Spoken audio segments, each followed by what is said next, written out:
Esta charla pues la preparamos el servicio de cardiología para el hospital por varias razones. Uno pues la razón de la pandemia, dos, este es un hospital cardiovascular de tal manera que nuestros pacientes con patologías cardiovasculares van a seguir llegando, muchos coexistirán con la infección, otros y de tal manera pues que debemos estar pendientes y conocer de esta nueva enfermedad. Esta revisión que hice está basada en la mayor parte de la literatura de reporte de casos y de los estudios de cohortes que han hecho sobre todo la población china, que fue donde comenzó la pandemia, e italiana. Esto es nuevo para nosotros, es decir, no lo conocíamos y estamos todos los días aprendiendo y todos los días están saliendo nueva literatura al respecto. Voy a tratar de desarrollar esos temas en estos 30-40 minutos, generalidades sobre la infección como tal, sobre la infección viral, la interacción que existe con el receptor AC2, que hay algo ahí de controversia en cuanto al uso o no uso de los medicamentos antihipertensivos y ECA y ARA2, la prevalencia de la enfermedad cardiovascular en la infección COVID, el compromiso en el sistema cardiovascular, la presencia de infarto de miocardio, porque el infarto se sigue presentando y se va a seguir presentando, la falla cardíaca con algo de énfasis en los pacientes que manejamos aquí. También obviamente hay pacientes de trasplante, pues nosotros no tenemos trasplante, pero tocaré algún tema muy pequeño sobre eso, las arritmias del QT largo relacionada con el manejo y la interacción de medicamentos. Entonces, en cuanto a la parte básica de la infección, pues conocemos el SARS-CoV-2, que es un coronavirus RNA. Esta primera brote de infección, como lo sabemos, apareció en Wuhan, en China, el 31 de diciembre del año pasado, del 2019, en un mercado de comidas de mar. Y fue declarada pandemia el 11 de marzo del 2020 por la Organización Mundial de la Salud. Teóricamente, el índice de efectividad del RO es de 2.28, pero este RO varía de acuerdo a las medidas que se tomen en los diferentes sistemas de salud. Según el reporte del Ministerio de Salud de ayer, nuestro RO en este momento, digamos, aparentemente secundario a las medidas de cuarentena en que estamos, bajó a 1.2, datos del Ministerio de Salud. Ahora, eso puede variar porque puede también pasar que no estamos haciendo suficientes pruebas como debería hacerse, ¿no? Pero digamos, algo bueno de esta cuarentena es que al menos se logró bajar a 1.2. La meta de los sistemas de salud es bajarlo a 1, es decir, que 1 contamina a 1, que sería lo ideal. Vamos en 1.2, ojalá las cosas sigan así, ojalá se hagan pruebas rápidas y masivas para que las medidas de mitigación sean mayor efectivas. Las tasas de letalidad en general son menores que el SARS del 2003, esa tasa de letalidad del SARS era de 9.6%, y el MERS, que fue la del Oriente Medio, fue del 34%. Lo que sucede es que estas dos entidades fueron contenidas muy rápidamente en sus sitios de propagación, por eso pues no fue una pandemia, sino hubiera sido terrible una letalidad del 34%. Recordemos que la letalidad es el número de muertes, confirmo, el número de muertes sobre el número de diagnósticos, no solamente serológicos, sino también clínicos, ¿no? Entonces ahí es por esa razón estas letalidades también van a variar y muy seguramente ahorita es muy prematuro saber cuál es la letalidad nuestra. Muy seguramente cuando pase el tiempo y tengamos ya los estudios epidemiológicos diremos la letalidad fue de tanto, pero sí es mucho menor que las otras dos, sin embargo es mucho más contagioso que estas dos entidades.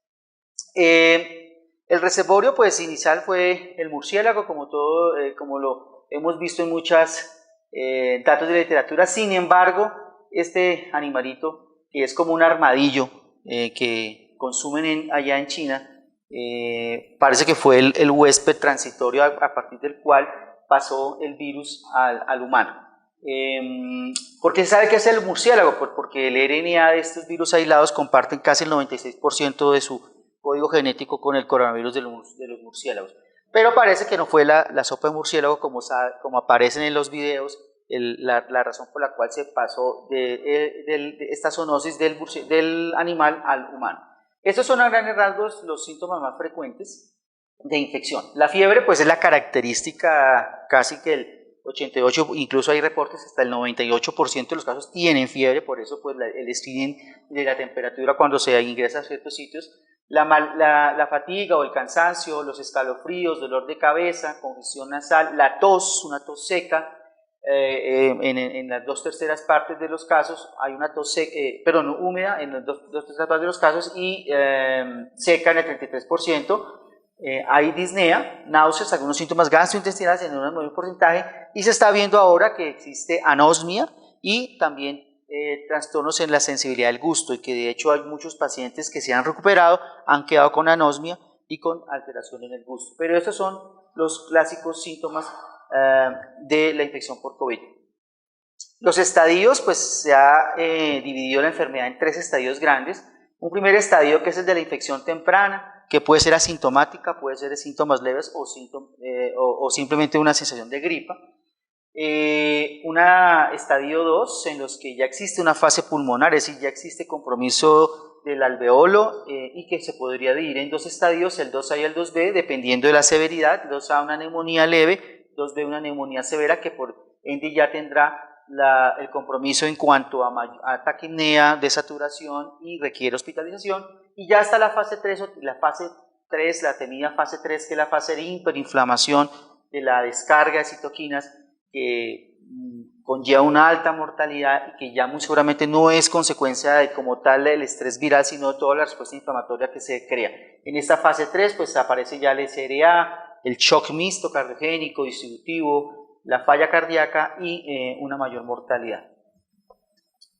En cuanto a la presentación clínica, importante, porque miren que el 85% de los casos son casos leves o asintomáticos. De estos el 30% es asintomático, pero miren que este asintomático tiene un periodo de contagio alrededor de 14 días. Los pacientes que tienen síntomas, que serían el 55%, mire que su contagio es mucho mayor, hasta alrededor del día 21. En estas 2 fases las mortalidades son de 0, realmente estos pacientes no tienen mortalidad. El problema viene cuando hay síntomas severos, que es el 10% de los casos, donde su periodo de contagio es muchísimo mayor, hasta alrededor del día 28, y ya los pacientes críticos, que son el 5%, que requieren unidad de cuidado intensivo, en donde lo mismo, su fase contagiosa es muy larga, pero miren que en estos pacientes que entran a UCI, la mortalidad sí es mucho mayor, alrededor del 50%, y 15% de los pacientes que están en estados severos de enfermedad. Ahora, ¿cuál es la interacción del virus o cómo hace él para afectar el sistema cardiovascular o el pulmón? Vamos a recordar entonces primero cómo es el sistema renina-angiotensina-aldosterona. Existen pues sus 2 enzimas, la enzima convertidora de angiotensina, que convierte la angiotensina 1 en 2, para que esta angiotensina 2 a través del receptor AT1 pues ejerza todos todas las acciones a nivel del sistema cardiovascular deleterias, como la vasoconstricción, inflamación, oxidación, proliferación y fibrosis de las células. Recordémonos que esta angiotensina 2 relacionada tanto con la hipertensión arterial como la falla cardíaca es la neurohormona que debemos bloquear en falla cardíaca, en hipertensión.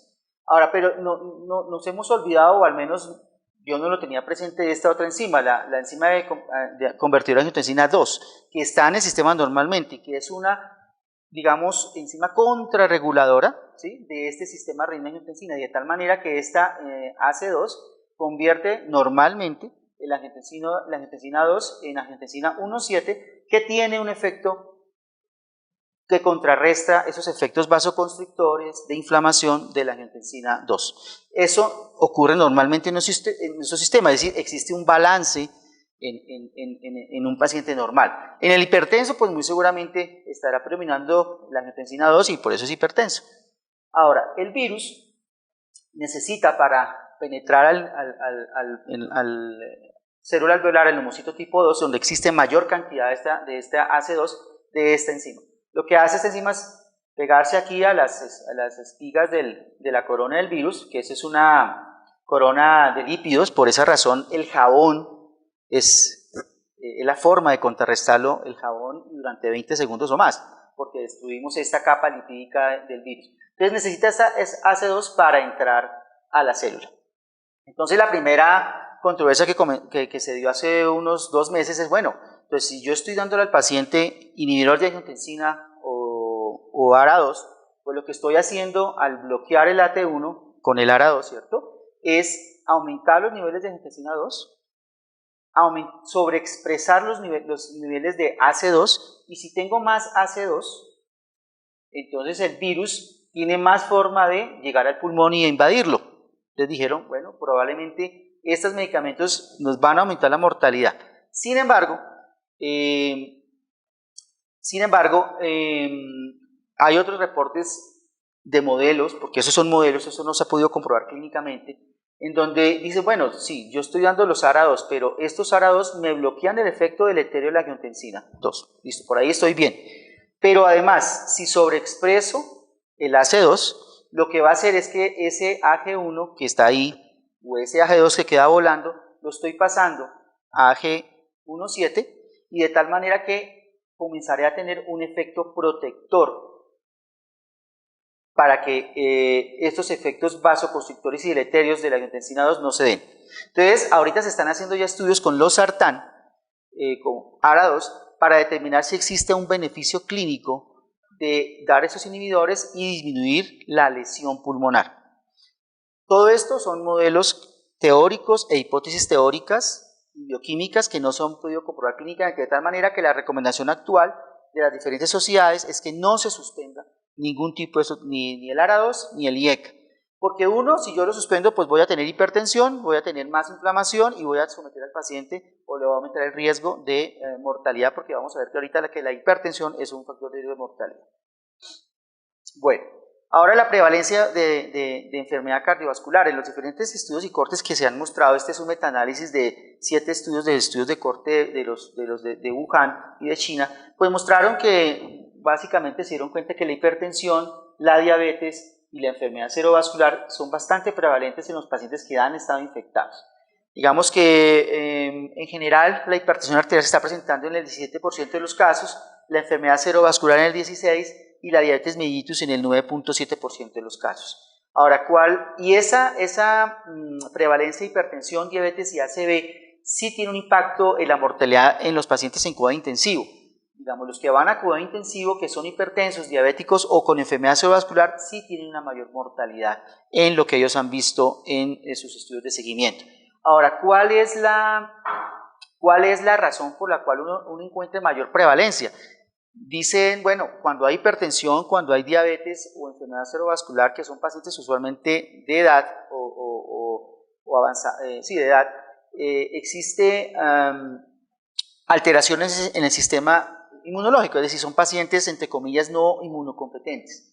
Y eso se ha visto porque cuando hacen anticuerpos para la influenza en pacientes por encima de 55 años, que son hipertensos, diabéticos o con enfermedad cerebrovascular, esos niveles de anticuerpos son bajos. Es decir, parece que existe de base una alteración en su sistema de defensa que hace que el virus sea más agresivo en ellos y por ende mayor prevalencia cuando están infectados. Esta hipertensión y diabetes pues sí aumenta mucho más la letalidad, digamos de una letalidad del 2.2% que vimos en los estudios iniciales, digamos en Italia donde hubo este problema se subió casi al 8% de letalidad y en España iban como alrededor del 6%, pero digamos si vamos solamente a ver univariadamente, la enfermedad cardiovascular aumenta la mortalidad en un 10.5%, la diabetes en un 7.3%, la hipertensión en un 6.0%, cuando univariadamente analizamos ítem por ítem. Y ustedes están viendo que la mayoría de pacientes que están falleciendo en el mundo pues tienen estas características en un gran porcentaje. De ahí que nosotros como hospital cardiovascular con una alta prevalencia de enfermedad cardiovascular tendremos que estar alerta para la estratificación y la toma de conductas a tiempo. ¿Cuál es el compromiso cardíaco? Digamos, existe, como ustedes ven en esa diapositiva bastante cargada, que fue publicada en JAMA hace un mes, existen muchas posibles razones de lesión del virus sobre el corazón. Generalmente, digamos, pero se puede agrupar esa lesión en 3 ítems. Uno, en que hay mayor probabilidad de infarto del miocardio. 2, hay mayor probabilidad de desencadenamiento de nueva o falla cardíaca ya previa, y arritmias cardíacas. Digamos que son como las 3 ítems que el virus produce a nivel del corazón. Lo podemos resumir en estas 4 más bien. Una, pues hay un daño directo del virus a través del EK2, o sea, un daño directo del virus, lesión directa del virus. 2, fuera una lesión miocárdica generada por hipoxia. ¿Por qué? Porque si yo tengo un paciente con respuesta inflamatoria sistémica taquicárdico, puedo tener un desbalance entre el aporte y el consumo de oxígeno. 3, hay un daño cardíaco microvascular, como vamos a ver más adelante, existe un estado de hipercoagulabilidad e hipertrombosis y esto puede llevar a daño microvascular. Y 4, la respuesta inflamatoria con la tormenta de citoquinas que se está hablando recientemente. Esto, digamos, estas 4 razones pues llevan a una lesión cardíaca aguda. Y esta lesión cardíaca aguda pues se va a manifestar bioquímicamente por elevación de troponinas. Es decir, es una entidad que muy seguramente va a tener casi siempre cuando están en estadios severos, obviamente en cuadro intensivo, troponinas aumentadas. Sin querer decir que sea un infarto, simplemente una lesión miocárdica aguda por cualquiera de estas posibilidades que estamos viendo ahí. Estas troponinas pues se ven, digamos, en los pacientes hospitalizados en cuanto a los que están más mal o no, entre el 7 y el 7%. En UCI, por ejemplo, los que no están en UCI, 2% de troponinas, mientras que los que están en UCI el 22%, pero hay reportes de mayor porcentaje de probabilidad de tener troponina elevada, y los que sobreviven versus los que no sobreviven tenían alrededor del 60% de elevación de troponinas como un marcador de mal pronóstico y de injuria miocárdica. En este reporte de pacientes con neumonía severa, muestran, por ejemplo, en los pacientes en cuidado intensivo alrededor del 11% de troponinas elevadas frente a los que no estaban en cuidado intensivo. Acá, por ejemplo, alrededor del 23% frente al 3% de los que no estaban en cuidado intensivo. Pero miren también que existen otra serie de marcadores bioquímicos que más adelante pues les voy a mostrar y que están también relacionados con mal pronóstico. Ahora, la elevación de troponinas se ha visto en los estudios que tiene dos formas de presentación. Una forma de presentación en los pacientes que sobreviven, es decir, la troponina puede que esté elevada, pero es una troponina plana, digámoslo así, y que permanece plana durante toda la enfermedad. Versus los pacientes que no sobreviven, en donde sí se ve un aumento, un escalonamiento importante de la troponina, sobre todo después del día 13 de las 2 semanas, cuando mucho más hay elevación de troponinas, y muy seguramente coincide con que, como vimos en la diapositiva anterior, en donde en esta fase severa de cuidado intensivo después del día 14 es cuando la mayor mortalidad de los pacientes se están dando por la respuesta importante de citoquinas. Desde su marcador de pronóstico. Miremos acá en esta otra, pues que existen otros. La ferritina se le está dando mucha importancia porque mire que se está elevando después del 4.º día y es una forma de evaluar cómo está ese macrófago. Me parece que el macrófago es la célula culpable de esta liberación de interleuquina 6, factor de necrosis que desencadena la respuesta inflamatoria, y algunos reportes están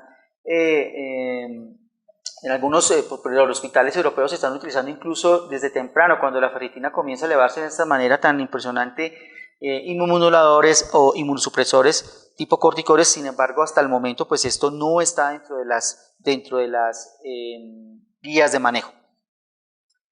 La miocarditis es otra manifestación.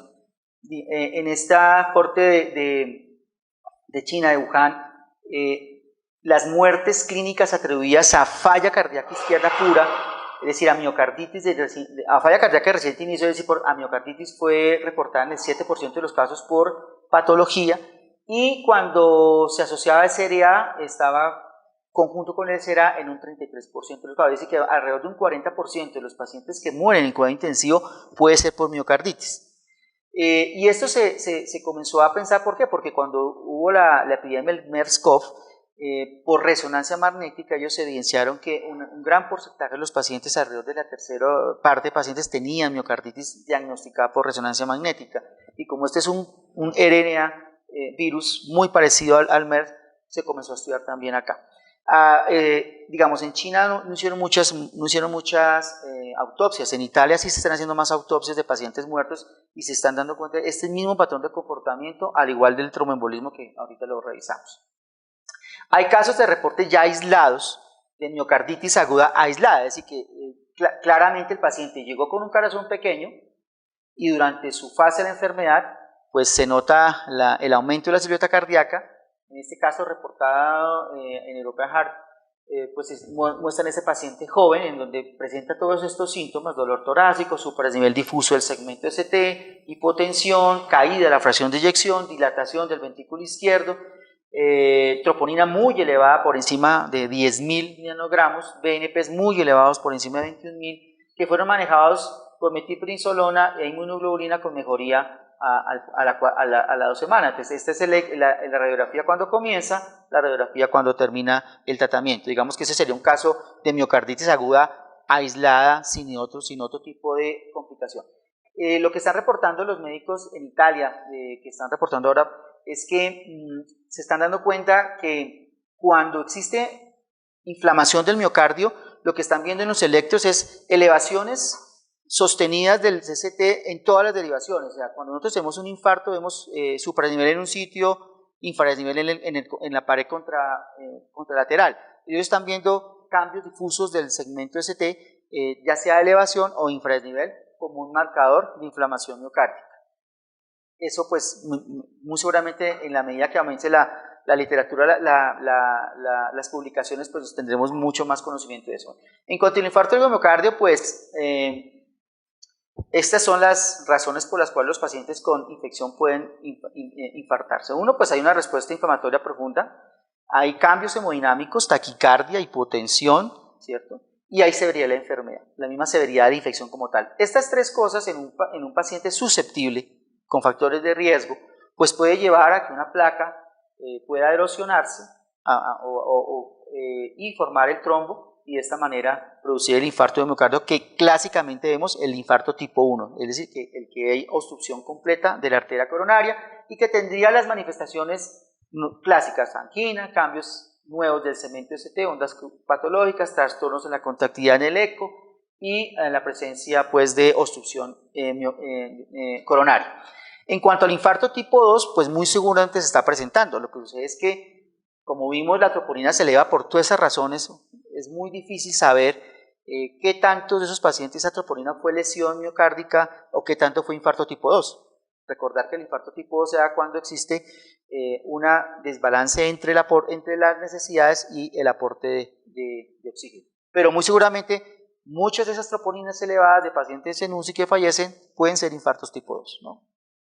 Bueno, ¿por qué la infección viral o por qué se dice que el infarto es más frecuente en el viral? Porque mire que en este estudio publicado en el 2018 de pacientes con influenza, mostraron que hacia el día 4 o 7 existía una incidencia de infarto tipo 1 del 6.3 más o menos de incidencia.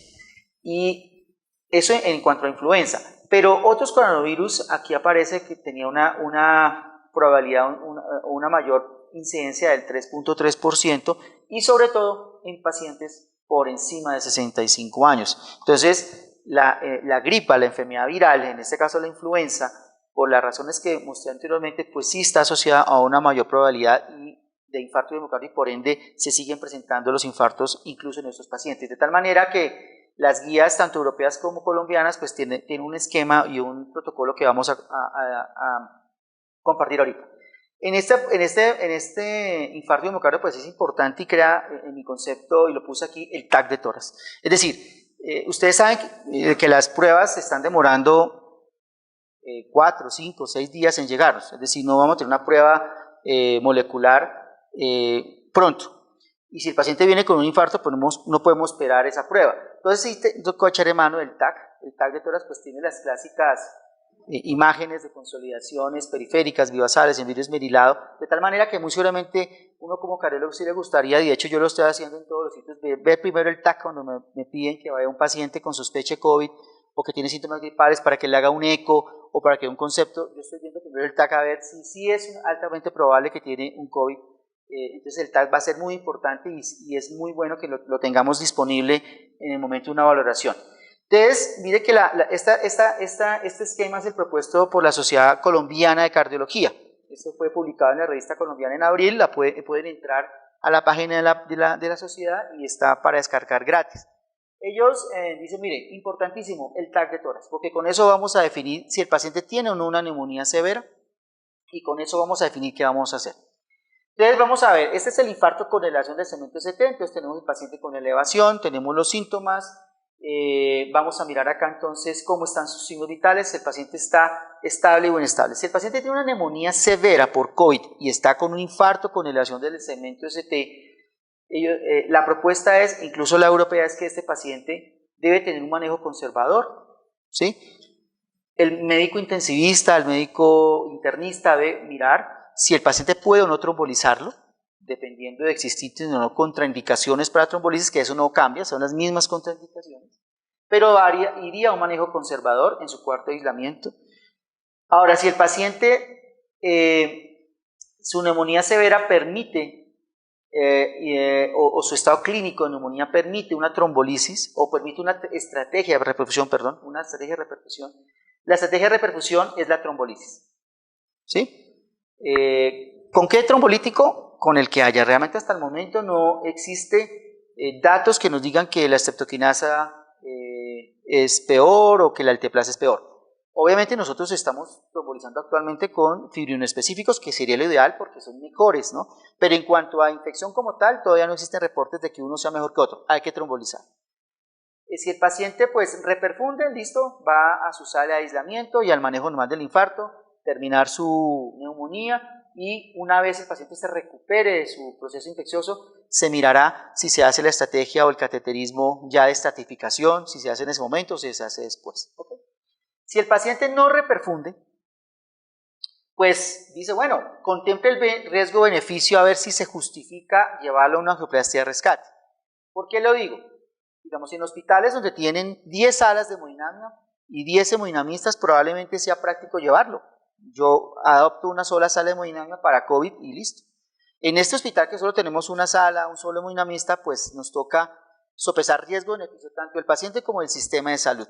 Entonces dice, si es un infarto inferior, que no tiene complicaciones, que está en KILIP 1, que no está hipotenso, que no tiene ninguna complicación, probablemente se deje una manejo o una estrategia conservadora y una vez el paciente sea recuperado, se vaya a su angioplastia ya de estratificación. Si definitivamente es un paciente joven con un infarto anterior extenso, que lo está llevando un shock cardiogénico y ese shock cardiogénico me está complicando la neumonía, probablemente en esos casos sí nos toque llevarlo a hemodinamia con todas las medidas de precaución del personal de salud en hemodinamia. Ellos pues tienen un esquema también de seguridad que nos irán a compartir.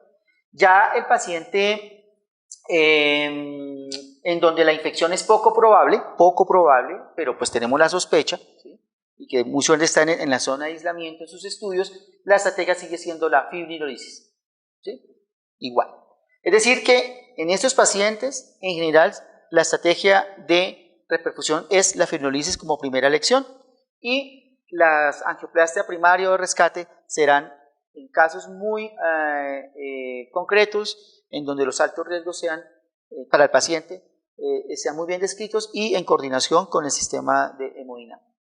En el infarto sin elevación del segmento ST realmente no cambia mucho, el manejo es netamente médico, como lo sabemos todos, la misma antiagregación, la misma anticoagulación, el aislamiento, y solo iría a hemodinamia en momentos donde existiera una evidente inestabilidad eléctrica hemodinámica, digamos un paciente que está haciendo TBs isquémicas, pues ni modo, toca pasarlo a hemodinamia, pero también, como les digo, son situaciones muy específicas que no es lo usual.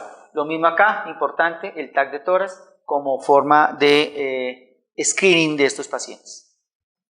La falla cardíaca, digamos, la falla cardíaca entonces, mire que se está observando en el 23% de los pacientes con COVID. Es mucho más común que la infuria renal aguda. Es más común en los que fallecen, la mitad de los pacientes tenían falla cardíaca. Y puede ser consecuencia ya sea de una exacerbación previa, es decir, el paciente estaba con una falla cardíaca crónica compensada, vino esta infección y se descompensó, o nuevas fallas cardíacas, en los casos de miocarditis como ya vimos, o de cardiopatía por estrés, es decir, por Takotsubo, que también se está describiendo más allá. Acuérdense que el Takotsubo fue descrito en Oriente, fue en Japón, pero en esa zona oriental en donde parece que existe alguna predisposición para la generación de estas cardiopatías por estrés. La Sociedad Colombiana de Cardiología pues propone esos esquemas de manejo. Hay 4 escenarios, yo traje 3 escenarios que son los que nos corresponden a nosotros, porque nosotros no tenemos ni asistencia ventricular, ni tenemos pacientes trasplantados, ni tenemos ECMO, digamos, de manejo convencional para falla cardíaca. Entonces, la primera escenario es el paciente con falla cardíaca sin COVID, es decir, el paciente que nos consulta a urgencias porque se exacerbó la falla cardíaca, pero no tiene COVID. ¿Por qué se exacerbó? Porque no estamos haciendo consulta, no se están entregando los medicamentos, o porque se descompensó porque es su cuadro clínico usual de historia natural. Esos pacientes pues deben ser evaluados muy rápidamente en urgencias, clasificados en los 4 cuadrantes que todos conocemos de Stevenson, y tratar de manejarlos o muy cortamente en urgencias o en domicilio, aumentando los diuréticos, aumentando si está hipertenso, ajustando los antihipertensivos, pero tratando de no hospitalizarse. ¿Por qué? Porque pues, si lo hospitalizamos tendríamos un mayor chance de que se infecten, y acordemos que la falla cardíaca aumenta muchísimo la mortalidad. Se está implementando la teleconsulta, las consultas por teléfono para que los pacientes no estén yendo a los servicios de urgencias, pero pues en nuestro sistema es bien complejo porque ustedes saben cómo son nuestros pacientes, muchos no tienen el celular o no tienen no tienen internet para mandarle las fórmulas por el email, entonces es complejo nuestra población actual. Entonces, en urgencias tratar de hacer un diagnóstico rápido, un manejo rápido, el que se pueda mandar para la casa, mandarlo para la casa, ¿ok? Ya está el paciente con falla cardíaca ya infectado, o sea, el que ya está infectado.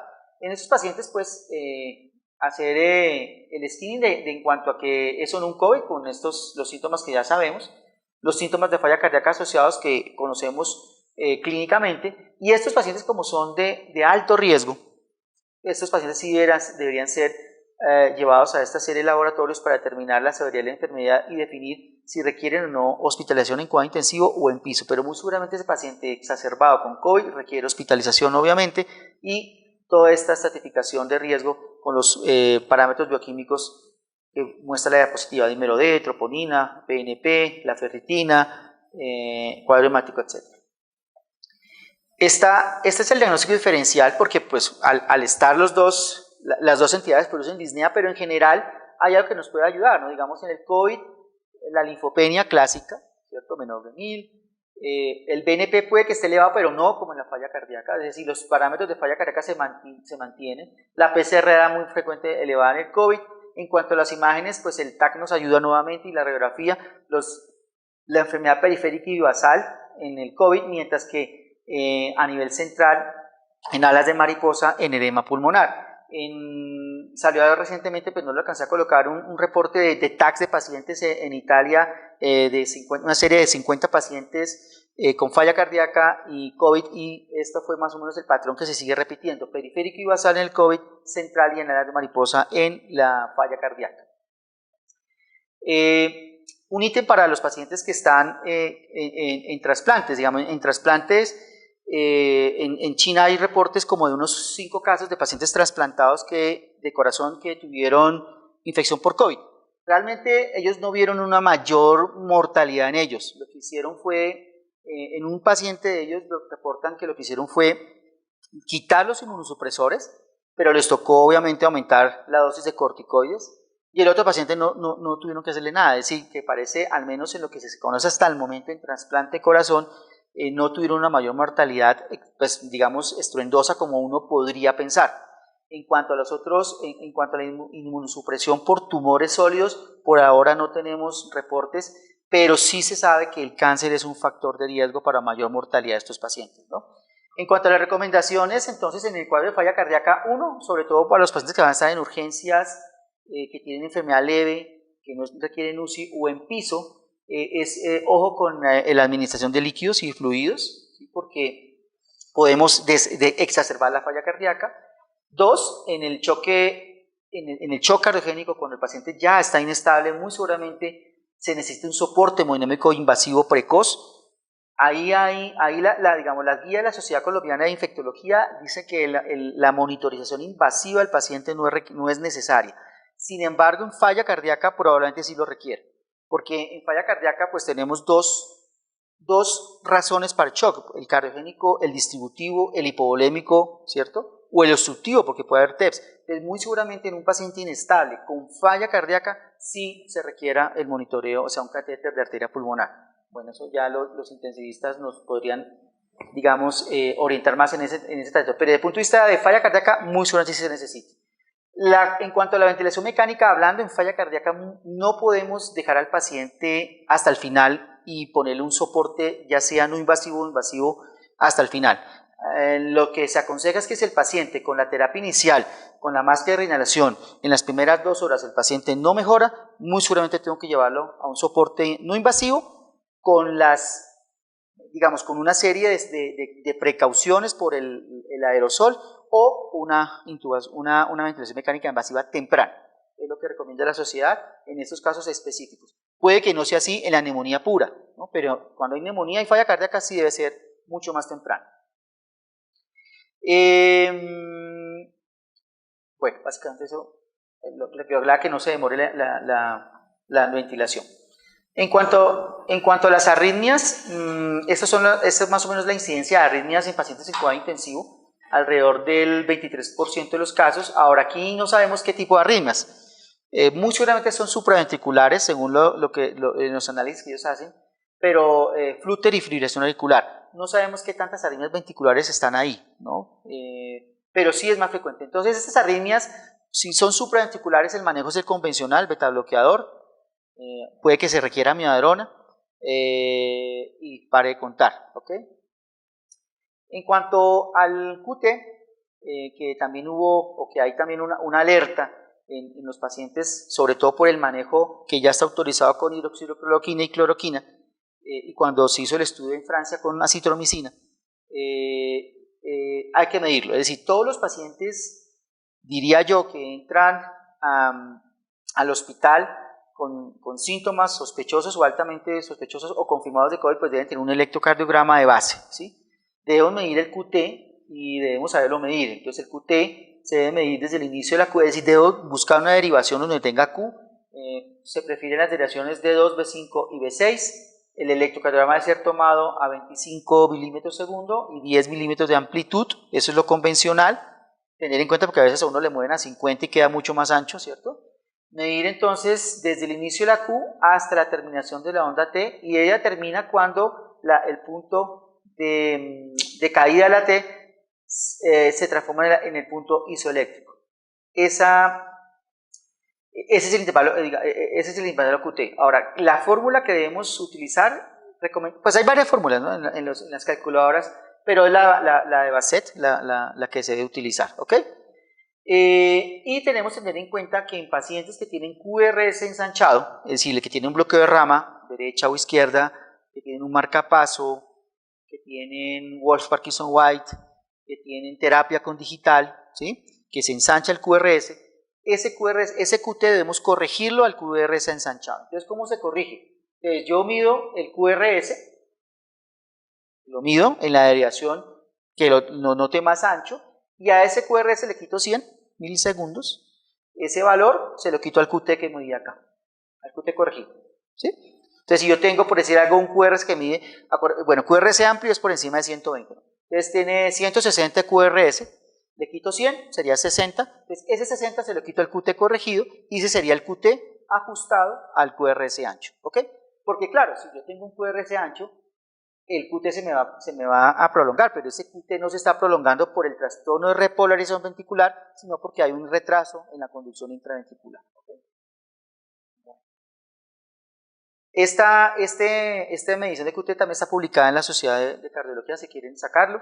Hay que tener en cuenta en esos pacientes que tienen QT largo o borderline, que hay que tener en cuenta y corregir estas alteraciones electrolíticas. El potasio, el calcio y el magnesio deben estar por encima de estos valores, el calcio por encima de 4,6, el potasio por encima de 3,4, pero aquí uno prefiere por encima de 4 y corregir el magnesio, ¿sí? ¿Por qué? Porque estos son factores modificables de riesgo para prolongación del QT. Y estos son los QTs, la tabla de QTs normales. Digamos que el QT prolongado, patológico, en una mujer es más de 480 milisegundos y en un hombre mayor de 460 milisegundos, el que es patológico. Los normales pues deben estar por debajo de 450 las mujeres y por debajo de 430 los hombres, ¿sí? Esta tablita también está ahí en la sociedad. Y este algoritmo es el que propone la Clínica Mayo. Esta está tomada de las guías de la Sociedad Latinoamericana del Ritmo Cardíaco, que hicieron unas guías junto con la Sociedad Colombiana de Cardiología, y nos colocan este algoritmo para el manejo del QT. El QT, entonces, en alerta roja, el QT por encima de 500. O sea, un paciente con un QT por encima de 500, una vez yo haya corregido el potasio, el calcio y el magnesio, haya suspendido algunas drogas que pueda suspender, pues la terapia con hidroxicloroquina y cloroquina deberá ser tomada en conjunto por cardiología, infectología, el intensivista, para ver el riesgo-beneficio de ese paciente y de esa terapia. O sea que ese QT de mayor de 500, alerta. Los QT en amarillo, los QT intermedios, es decir, QT en hombres por debajo de 470 y en mujeres por debajo de 480, o sea, largos pero no en alerta. Lo mismo, corregir los electrolitos, quitar los medicamentos que estén prolongando el QT, amiodarona, lanitop, algunos antipsicóticos, macrólidos, algunos antihistamínicos, si están dándose, ¿cierto? Y podría darse los medicamentos cloroquina e hidroxicloroquina, pero con un seguimiento del QT cada 48 horas por electrocardiograma. En este se me olvidó decirlo, si definitivamente por consenso se decide por la severidad del paciente de que hay que dar cloroquina o hidroxicloroquina, el QT en los pacientes con QT largo de 500 debe realizarse a las 2 horas de la dosis de carga de la cloroquina y luego debe repetirse en el primer día, o sea, las 24 horas y luego cada 48 horas, ¿ok? Y ya en verde, pues están los pacientes que son normales, digamos que no tienen QT elevado, que son pacientes de bajo riesgo, en donde se podría prescribir, pero siempre tomando QT cada 48 a 96 horas. Es decir, que el electro debe ser permanentemente tomado. Ahora, ¿qué tenemos que tener en cuenta en los rojo y amarillo? En los de alto riesgo y mediano riesgo, como así, debemos estar midiendo el QT. ¿Y qué vamos a ver? Si el QT se alarga más de 60 milisegundos, si hay un delta QT más de 60, debe suspenderse la medicación, o obviamente si se sube más de 500, ¿no? La idea es medirlo y evaluar el delta. Si ese delta QT es menor de 60 milisegundos, se continúa la medicación y se hace los controles cada 2 a 4 días, dependiendo de cómo se esté comportando. ¿Alguna pregunta ahí? Esto pues también está en la sociedad y lo pueden bajar. Bueno, tromboembolismo, o sea, también, como les decía al principio, en China no se han hecho muchas autopsias, pero en Italia sí.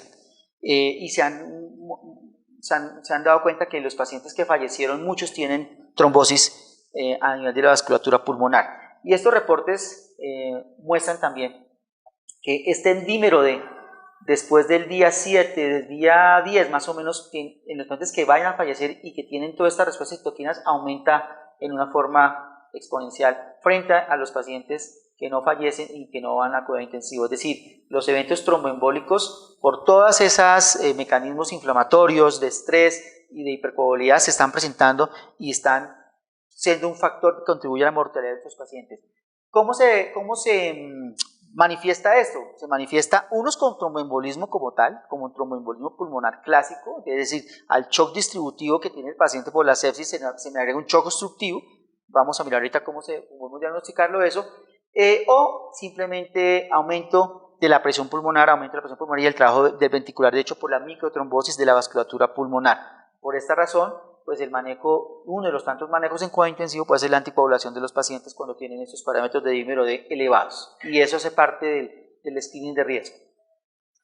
Miremos acá, por ejemplo, que al igual que el dímero D, en la medida que él aumenta, los productos de agregación del fibrinógeno caen, y eso pues está en mayor relación a la presencia de coagulación intravascular diseminada por estas razones, ¿no? Muchos pacientes pues, están inmovilizados prolongadamente, 14, 15 días en cuidado intensivo, la inflamación vascular, el estado hipercoagulable per se por la infección viral y la disfunción endotelial también por la infección viral. Bueno, en En cuanto a la interacción de medicamentos que nos atallan a nosotros como servicio de cardiología hospital cardiovascular, son varios. Digamos, con la warfarina no existe por ahora reportes de que haya algún tipo de interacción o contraindicación, y lo que se dice, bueno, entonces como no sabemos cuáles son los mecanismos de acción que podrían hacer que la acción de la warfarina no sea la ideal, pues tenemos que hacer un monitoreo más frecuente del INR, es decir, precaución con la warfarina, no está contraindicada, se puede dar, pero monitoreando el INR más frecuentemente. En cuanto a los anticoagulantes directos, básicamente el apixaban, con dabigatran no tenemos reportes, o sea, no conocemos qué pasa. Con el apixaban sí lo que se dice es que en presencia de tratamiento con lopinavir y ritonavir, el apixaban debe ser disminuido al 50% de la dosis, pero el rivaroxaban sí debe ser suspendido. Es decir, si el paciente viene con rivaroxaban, debemos suspenderlo, y si requiere un anticoagulante, pues dejar enoxaparina o pasarlo a apixaban a dosis al 50%. Con dabigatran no tenemos todavía datos, aquí pues ponen úselo con precaución, ¿ok? Los antiplaquetarios, importante cuando vamos a ver el infarto, el clopidogrel, no, digamos, la literatura dice que por el mecanismo de inhibición de esta enzima hepática, el clopidogrel puede haber una disminución en el efecto del clopidogrel. ¿Qué dicen ellos? Bueno, probablemente usted tenga que hacer unas pruebas de función plaquetaria con clopidogrel si el paciente tiene una resistencia. Nosotros pues no tenemos esas pruebas acá. ¿Qué tocaría hacer? Seguir con el clopidogrel. Una opción es dejar prasugrel, pero pues el prasugrel tiene una serie de inconvenientes en cuanto que es muy potente, se debe utilizar cuando se ha hecho la angioplastia, es decir, cuando yo ya tengo anatomía coronaria, y tiene que ser el paciente mayor de 60 kilos, menor de 80 años y no ha tenido ACV, no tiene un poco más de cositas que tenemos que mirar antes de iniciarlo. Y el ticagrelor sí no debe utilizarse, o sea, si el paciente venía tomando ticagrelor bueno, si venía tomando lo debemos suspender y no darlo, el ticagrelor. ¿Por qué? Porque se mostró en esta serie de pacientes que esta combinación ritonavir y ticagrelor sí aumentó el efecto de ticagrelor y hubo más sangrados intracerebrales. Entonces debemos suspender. ¿Okay? En cuanto a las estatinas, hay dos que no se deben dar, lovastatina y simvastatina deben suspenderse si los pacientes venían tomándolas, y la atorvastatina y la rosuvastatina se deben dar, pero a dosis menores. O sea, no vamos a dar 80 de carga de ator o las 40 de rosu, sino nos va a dar 20 de ator y 10 de rosuvastatina para los pacientes con infarto y que tienen el tratamiento antiviral lopinavir y ritonavir. ¿Okay? En cuanto a las medicaciones que prolongan el QT, pues si está tomando digoxina, pues usted mirará si se puede seguir dando, si se debe suspender, idealmente pues hacer niveles de digoxina. Ya eso quedará a criterio médico, pero digamos no es una contraindicación, pero sí es una droga de cuidado, ¿no? En cuanto a los betabloqueadores, cuando se están usando junto con la cloroquina o la hidroxicloroquina, pues hay que ajustar dosis simplemente, muy seguramente bajar la dosis de los betabloqueadores, pero no suspenderlos. Y estos pues ya son este medicamento no lo tenemos acá. La metilprednisolona, hablan acá pues que hay que ajustar la warfarina también, la dosis de INR, estar pendientes. Acuérdense que la metilprednisolona en esas dosis pues puede aumentar las cifras de tensión arterial, entonces pues estar presente de las cifras de tensión arterial y de glicemia, ¿no? Bueno, y ya para terminar entonces la ecocardiografía y COVID. Digamos, todas estas sociedades, la americana, la española, la europea, la interamericana y la colombiana, pues tienen unas guías para la ecocardiografía en paciente con COVID.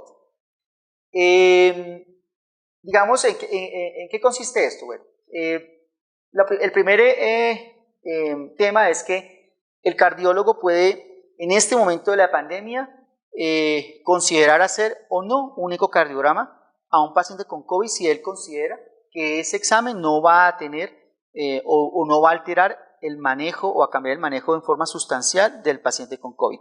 Es decir, en eso quiere decir, ¿qué quiere decir eso? Pues que el intensivista o el internista o el urgenciólogo pues tiene que justificar por qué razón le está pidiendo un ecocardiograma a un paciente con COVID. Nosotros hemos sido un poco liberales en la toma de ecocardiograma, muchas veces nos mandan y sí, le hacemos el eco para ver la función ventricular, pero pues nada más, ¿sí? Entonces en estos casos sí, la recomendación es que sea un examen que se justifique hacer y que cambie la conducta, ¿ok? Y el ecocardiografista podría decir, no, yo considero que ese examen no no cambia la conducta, no lo voy a hacer y digamos en este momento desde el punto de vista médico, legal y ético no habría problema en esa toma de conducta. Y uno espera pues que el intensivista, el urgenciólogo le diga, necesito un eco para esto. El eco que se hace en cuidado intensivo de COVID no es el eco convencional, la onda E, no, es un eco que va puntualmente direccionado a un problema puntual del intensivista. El paciente está en shock, no sé si es un TEP, no puedo hacerle un angiotac, sospecho una miocarditis porque estos son mis parámetros hemodinámicos y uno va a buscar algo concreto, no solamente evaluar función ventricular. Hemos tenido en otro sitio controversia porque nos han pedido ecos seriados que quieren ver cómo va la función ventricular. Pero ¿y qué? O sea, ¿cuál es la razón si el paciente, sus gases están X o su evolución es buena? ¿Sí? Entonces, digamos, ¿por qué se hace eso? Porque es meter un equipo de ecocardiografía allá, pues el posible contagio del cardiólogo, el auxiliar de enfermería, el equipo que ha contaminado, en fin. Y más en este hospital donde tenemos un solo equipo, en muchos sitios de cuidado intensivo en Europa tiene un equipo metido allá y allá hacen todo, aquí no tenemos, nos toca entrar, salir, digamos, esta logística es mucho más complicada. Entonces, digamos que lo que uno va a buscar en la UCI, de acuerdo a lo que le pide el intensivista, pues obviamente muy suavemente el paciente está en shock.